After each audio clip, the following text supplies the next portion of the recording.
தமிழக முதல்வர் ஜோசப் விஜய் திருச்சியில் இருந்து தனி விமானம் மூலம் சென்னை விமான நிலையம் வருகை.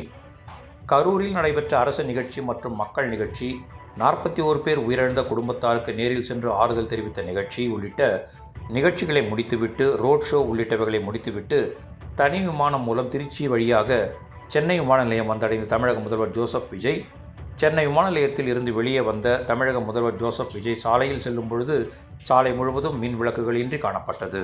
மேலும் முதல்வர் விஜய் சாலையில் செல்லும் பொழுது இருசக்கர வாகன ஓட்டி நின்று அவரை வீடியோ எடுக்க முற்பட்ட போது போலீசார் அவரை தடுத்து அங்கிருந்து அப்புறப்படுத்த முயன்றனர். இதனால் அந்த பகுதியில் சற்று நேரம் பரபரப்பு ஏற்பட்டது.